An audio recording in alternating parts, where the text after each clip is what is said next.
World cup టీమ్స్కు Cummins warning.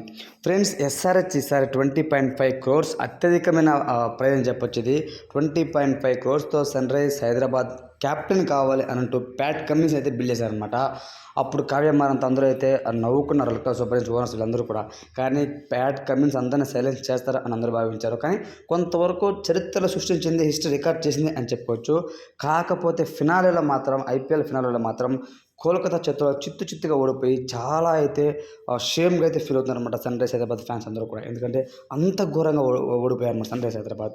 So ఈ నేపథ్యంలో సన్ రైజ్ మనకు ఐపీఎల్ అయిపోయిన వెంటనే నెక్స్ట్ మనకు అనేది వరల్డ్ కప్ అనమాట. సో ఒక ఇంటర్వ్యూలో పాల్గొంటూ ప్యాట్ కమిన్స్ని ఇంటర్వ్యూ అడగగా, సో వరల్డ్ కప్ టీమ్స్ మీరు ఖచ్చితంగా గెలుస్తారు అని భావిస్తున్నారంటే ఖచ్చితంగా టాప్ 4 టీమ్స్లో ఎవరెవరు ఉంటారో అని అంటూ మాట్లాడినప్పుడు, సో ఎవరెవరు ఉంటారనేది నాకు తెలియదు, కానీ ఆస్ట్రేలియా మాత్రం ఖచ్చితంగా నంబర్ 1 స్థానంలో ఉంటుంది, మేమే గెలుస్తున్నాం అని చెప్పి చాలా గట్టిగా చెప్పారనమాట.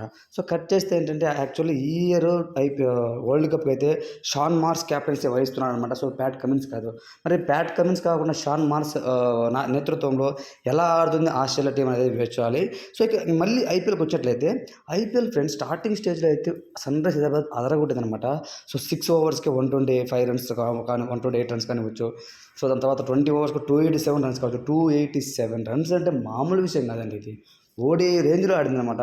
సో ముఖ్యంగా అభిషేక్ శర్మ, ట్రావెల్స్ అంటే మంచి ఊపులో ఉండడము, క్లాస్ అండ్ మిడిల్ ఆర్డర్లో మంచి హిట్టింగ్స్ ఇవ్వడము, సో బౌలింగ్లో భువనేశ్వర్ కుమార్ విరుచుకుపడ్డము, అలానే ప్యాట్ కమిన్స్ కూడా మంచిగా వికెట్స్ తీయడము, మంచి కెప్టెన్సీ చేయడము, ఇవంతా చూసి ఖచ్చితంగా అందరినీ సైలెన్స్ చేస్తారు మనకి ప్యాట్ కమిన్స్ అందరూ భావించారు.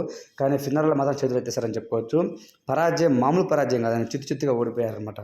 సో కాబట్టి ఓడిపోయిన ఆ యొక్క ఇదిని ఎలా తీసుకుంటుంది మన ప్యాట్ కమిన్స్, అలానే ఆస్ట్రేలియన్ టీం అనేది కొంతవరకు వెయిట్ చేయాలి. ఎందుకంటే ఆస్ట్రేలియా టీం ఓవరాల్ కాదండి, ప్యాట్ కమిన్స్. ఎందుకంటే ప్యాట్ కమిన్స్ ఉన్నాడు, ట్రావెల్స్ హెడ్ అయితే క్లారిటీగా తెలిసిపోతుంది. లెఫ్ట్ హ్యాండ్ పేస్ బౌలర్ అయితే ట్రావెల్స్ హెడ్ కొంతవరకు షఫల్ అవుతున్నాడు అని అర్థమైందనమాట. సో కొంతవరకు వికెట్స్ పట్టుకున్నారు ఇండియన్ టీం మెంబర్స్, ముఖ్యంగా రోహిత్ శర్మ కానివచ్చు, విరాట్ కోహ్లీ అందరికి తెలిసిపోయిందనమాట ఏ బ్యాట్స్మెన్కి ఎలాంటి బౌల్స్ వేయాలనేసి. సో కాబట్టి ఈ నేపథ్యంలో ప్యాట్ కమిన్స్ చేసిన వ్యాఖ్యలపై మీ ఒపీనియన్ కామెంట్ రూపంలో తెలియచేయండి.